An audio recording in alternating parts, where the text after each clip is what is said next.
3 livres que tout aspirant millionnaire doit lire. Je reçois de nombreux messages privés de gens qui me demandent « Bertrand, quel livre je dois peut-être lire parce que j'aspire à être millionnaire? Quel est le type de bouquin que tu me conseilles ?»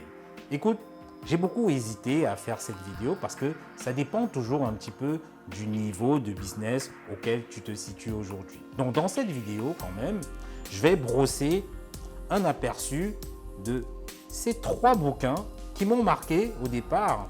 Et j'espère bien sûr qu'à la fin de cette vidéo, tu dois sauter de ta chaise et que tu iras commander ces bouquins. D'ailleurs, je mettrai des liens juste en dessous de cette vidéo et tu peux acheter tranquillement à travers ces liens. Parce qu'il faut dire une chose, c'est qu'un bon entrepreneur doit également être un bon lecteur.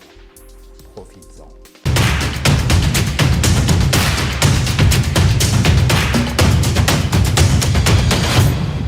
Si tu me découvres, je suis Bertrand Noadj. J'aide les entrepreneurs à gagner beaucoup d'argent grâce aux techniques de vente et au marketing digital. Parce que je suis convaincu que la vente et le marketing digital sont les 2 compétences les plus puissantes au sein d'une entreprise.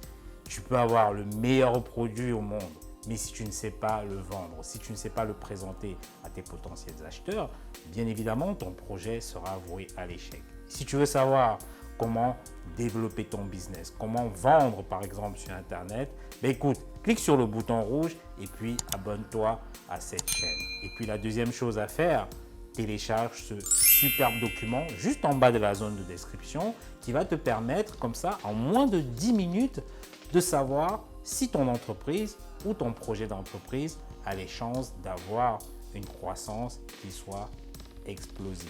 Le premier livre que je te conseille, c'est Influence et manipulation, donc c'est écrit par Robert Cialdini. Donc, dans ce livre, Robert Cialdini nous présente 6 techniques pour comprendre un peu les mécanismes de la persuasion. Donc, ce sont des techniques pour comprendre même le comportement humain en général. Et donc, le premier principe dans ce bouquin, c'est ce qu'on appelle la règle de la réciprocité. Donc, qu'est-ce que ça dit en fait, cette règle de la réciprocité? C'est que l'être humain, généralement, a tendance à rembourser en nature ce qu'on lui a donné, en quelque sorte.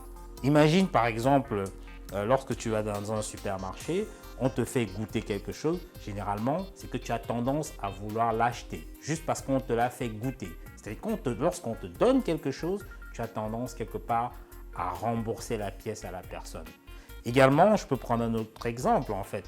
Une femme qui accepte le verre d'un homme, généralement, cet homme a tendance à croire que la femme va lui rembourser cela en nature ou bien par quelque chose. Donc, c'est cela en fait la règle de la réciprocité. Donc, c'est de donner pour recevoir. C'est d'ailleurs même un principe biblique que l'on connaît tous, donc la notion du donner et du recevoir. Donc ça, c'était pour le premier principe qui est la règle de la réciprocité. Et donc le deuxième principe, c'est ce qu'on appelle la rareté. On sait que justement, nous sommes tous, l'être humain en général, est beaucoup plus disposé à passer à l'action quand on lui dit par exemple les places sont limitées ou bien il reste par exemple 24 heures. Et là, on est beaucoup plus motivé parce que il faut dire une chose, c'est que l'homme, l'être humain en général, est beaucoup plus motivé par la pensée de perdre quelque chose que par la pensée de gagner. Parce que quand il sent qu'il va perdre quelque chose, quand il sent que les places sont limitées et que peut-être il n'aura plus de place pour aller à un spectacle ou bien aller à un concert, peu importe, là tout de suite, il passe à l'action. Quand il sait par exemple qu'il lui reste 24 heures pour réagir, là il passe à l'action. Donc c'est pour ça qu'on dit que l'homme, l'être humain en général, est beaucoup plus motivé de perdre quelque chose que par la pensée de gagner quelque chose. Et donc ça, c'était pour la deuxième notion qui est la rareté. Et donc dans ce livre, il y a une troisième notion qui est plutôt la preuve sociale. Donc c'est quoi la preuve sociale également? C'est que l'être humain est ce qu'on appelle un animal social. Donc il a tendance à faire des choses que s'il voit ses collègues, ses semblables faire également la même chose. Je te donne un exemple, c'est que si par exemple tu as envie d'aller dans un restaurant, tu ne connais pas les lieux, tu ne connais pas la ville, Et si tu vois dans le restaurant A, il y a des gens qui font la queue, qui s'alignent parce qu'ils attendent de se faire servir, et que dans le restaurant B, il n'y a qu'une ou deux personnes, qu'est-ce que tu vas faire? Tu auras tendance forcément à aller vers le restaurant A, parce que tu te dis simplement que s'il y a du monde au restaurant A, ça signifie forcément que c'est bon, ça signifie qu'il y a quelque chose qui les attire. Donc c'est ça la preuve sociale. Ce qui fait que généralement en business, ce qu'on fait, c'est de mettre en avant des preuves sociales, parce que l'être humain, c'est comme ça, a tendance à aller du côté où il voit la preuve sociale. D'ailleurs, ça s'applique même sur des sites e-commerce, même comme Amazon, où lorsque tu vois le nombre d'étoiles qui t'indique que beaucoup de personnes ont aimé tel livre, beaucoup de personnes ont aimé tel article, ça te pousse justement à aller acheter cet article, parce que tu vois que beaucoup de personnes l'ont également aimé. Donc c'est ce qu'on appelle justement la preuve sociale. Le quatrième principe dans ce livre de Robert Cialdini, ça s'appelle l'engagement et la cohérence. En fait, ça veut dire quoi? C'est que généralement, nous accordons beaucoup plus de valeur à quelque chose que nous avons payé. Ça, c'est vrai. Qu'est-ce qui explique par exemple ce surplus de valeur accordé à quelque chose qu'on a payé? C'est le principe de l'engagement et de la cohérence. Je t'explique. C'est que si tu veux par exemple aider quelqu'un, écoute, fais-lui payer la chose. Ne lui donne pas cela gratuitement. Parce que lorsque tu lui donnes cela gratuitement, il ne prend pas vraiment les choses à cœur. Et donc, puisqu'il aura déboursé de l'argent, il se sentira quelque part obligé d'en prendre soin et pour être bien sûr cohérent avec lui-même. Donc c'est ce qu'on appelle le principe de l'engagement-cohérence. Et c'est vrai, je suis sûr que même toi, lorsqu'on te donne quelque chose gratuit, tu n'en prends pas vraiment compte.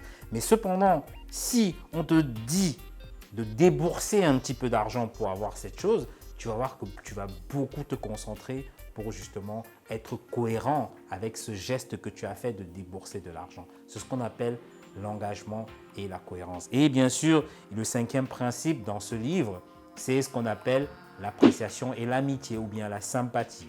Donc, Robert Cialdini explique justement que nous faisons plus confiance aux personnes qui nous ressemblent physiquement ou bien qui ont des centres d'intérêt communs avec nous. C'est pourquoi tu verras souvent quand tu vas dans des marchés, dans des supermarchés, tu vas voir que le vendeur va toujours te donner des petits compliments. Il va chercher quelque part des points communs avec toi. Il va chercher des choses qui te rapprochent avec lui. Et c'est comme cela que ça facilite la vente en fait. Voilà. Et c'est pour ça d'ailleurs qu'il y a un adage qui dit qu'on n'achète qu'à ceux qu'on connaît. Voilà. Tu achètes beaucoup plus facilement à celui que tu connais. Tu as l'impression que tu le connais, mais c'est vers cette personne que tu iras acheter. Donc ça, c'est pour le cinquième principe. Et donc, toujours dans ce livre, il y a un sixième principe qu'on appelle l'autorité. L'expérience montre d'ailleurs que nous répondons beaucoup plus favorablement en fait à l'autorité. Ça veut dire quoi? C'est dit que si par exemple un policier se présente devant toi et te donne un ordre, écoute, forcément tu auras tendance à obtempérer, tu auras tendance à exécuter, même si cet ordre paraît un petit peu farfelu. Idem, si par exemple un médecin te donne un ordre ou bien te donne une prescription, quelque part tu ne la contestes pas simplement parce que il y a cette autorité, il y a cette blouse blanche en fait que tu respectes. Donc l'autorité est super importante. Donc c'est pour ça que justement dans des relations business, généralement tu vas voir des gens qui se présentent avec beaucoup d'autorité, qui vont se donner des titres, tout ça pour dominer la personne qui est en face, tout ça pour dominer son interlocuteur en face. Donc tout ça en fait, ce sont des différents principes qui te permettent de comprendre toute la psychologie humaine. Le deuxième livre que je te conseille et que je trouve super intéressant, ça s'appelle L'autoroute du millionnaire. Ou bien en anglais, c'est The Millionaire Fast Lane, écrit par MJ DeMarco. Et donc dans ce livre, MJ DeMarco, qu'est-ce qu'il nous dit? C'est que dans la vie, généralement, il y a trois voies, trois chemins dans la vie. Le premier chemin, c'est ce qu'on appelle la voie lente. Ça correspond à quelque part le trottoir en fait. Parce que sur le trottoir, on marche lentement. Et justement, la deuxième voie, c'est la voie semi-rapide. Ça correspond, on va dire, à la route, à la chaussée, en fait. Et la troisième voie, qui est celle-là, qui est la voie express, ça correspond quelque part à l'autoroute. Et donc, c'est l'autoroute que les millionnaires empruntent généralement. Donc, qu'est-ce que MJ DeMarco dit dans son livre? C'est que toutes ces personnes qui empruntent de la voie lente, c'est-à-dire le trottoir, ce sont des gens généralement qui n'apprennent plus rien depuis qu'ils ont quitté l'école. Ce sont des gens qui vivent peut-être de leur salaire, de leur petit salaire, en attendant un petit peu le prochain salaire du mois qui arrive. Ce sont des gens généralement qui n'ont pas grand-chose en épargne. Ce sont des gens qui, au lieu justement de chercher à vivre leur vie, plutôt cherchent à impressionner les autres. Ils vivent au-dessus de leurs moyens. C'est ça les gens justement de la voie lente. C'est ça les gens du trottoir.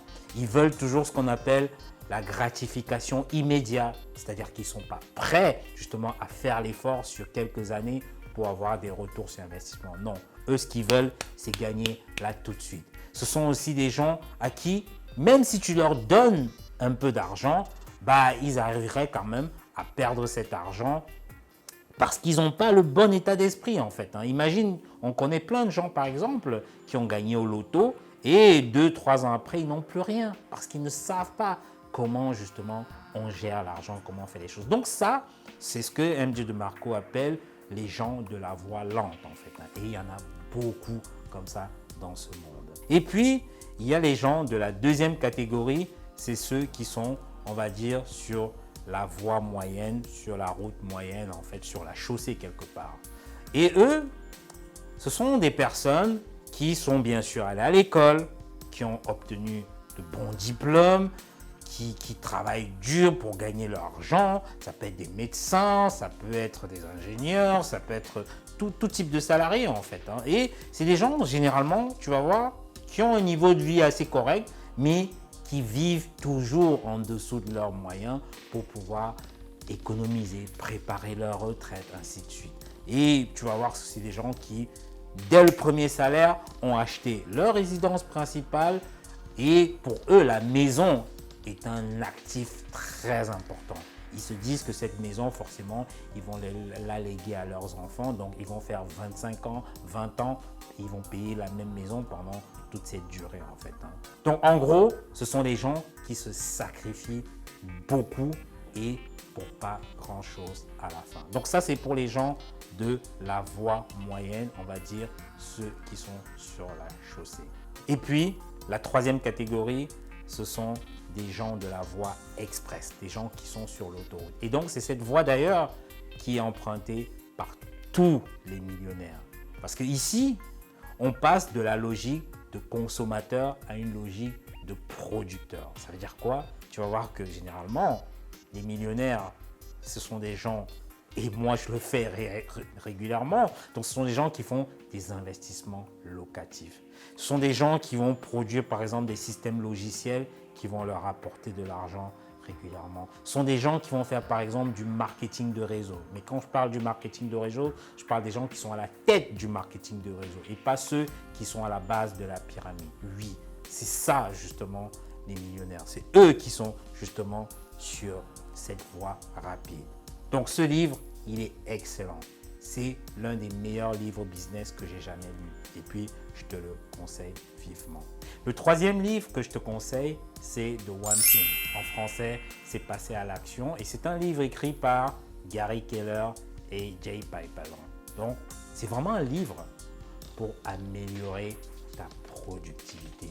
C'est un livre qui va te permettre d'avoir une clarté sur tes objectifs. Dans ce livre, d'ailleurs, Gary Keller et Jay Papasan expliquent que le succès ne signifie pas faire trop de choses à la fois. Non, ce n'est pas ça en fait. C'est de trouver en fait ce qui compte le plus et de faire cette chose tout le temps, régulièrement. D'ailleurs, tu vas voir que beaucoup de gens à succès, beaucoup de gens millionnaires, même que ce soit dans le sport, que ce soit dans le business, dans tous les domaines, généralement, ces gens ont réussi en se concentrant sur une et une seule chose, ou bien un et un seul domaine.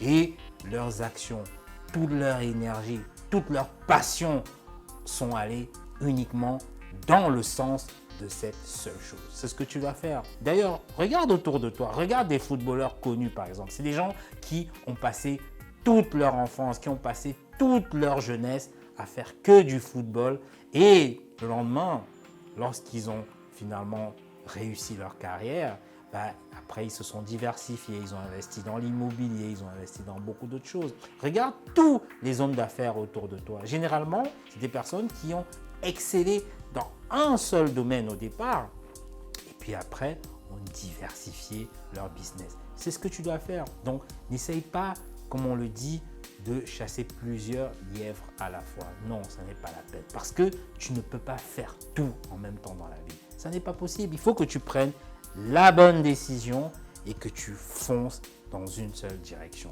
Et puis, toujours dans ce livre, c'est ce que conseille Gary Keller et Jay Papasan, c'est de se poser toujours et en permanence la question: quelles sont les 2 ou 3 choses les plus importantes que si je fais tous les jours, ça fera toute la différence au bout?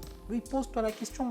Ça ne sert à rien d'avoir ce qu'on appelle une to-do list, une liste de tâches à faire énorme. Non, pose-toi toujours la question: quelles sont les 2 ou 3 choses que je peux faire tous les jours de sorte que ça fasse basculer le reste en fait. C'est ça. D'ailleurs, j'ai fait 3 vidéos, très belles vidéos de ce livre et que tu peux regarder en cliquant sur le lien juste en haut de la vidéo. Profite-en vraiment. Voilà donc 3 livres dont je suis convaincu, dont je suis persuadé que tout aspirant millionnaire devra absolument lire. Donc, ce sont bien sûr pas les seuls livres que je pourrais te conseiller parce que j'en ai des tonnes, j'en ai des dizaines. Mais ces 3 livres-là, je te conseille de les lire. Et puis d'ailleurs, tu regarderas juste en bas de cette vidéo où j'ai mis un lien où tu peux commander directement ces livres à travers ces liens. Donc, si tu as aimé cette vidéo, écoute, mets-moi un pouce haut, mets-moi un like. Et si tu souhaites que je fasse des résumés ou que je recommande d'autres livres un petit peu comme ceux-là, écoute, fais-le moi savoir en commentaire. Ce sera un plaisir de le faire pour toi parce que je pourrais faire d'ailleurs une nouvelle série de vidéos, bien sûr en fonction de ton niveau de business, bien évidemment, et que tu vas adorer. Ça, j'en suis certain. Donc, laisse-moi un commentaire juste en dessous et puis on se dit à bientôt à la prochaine vidéo.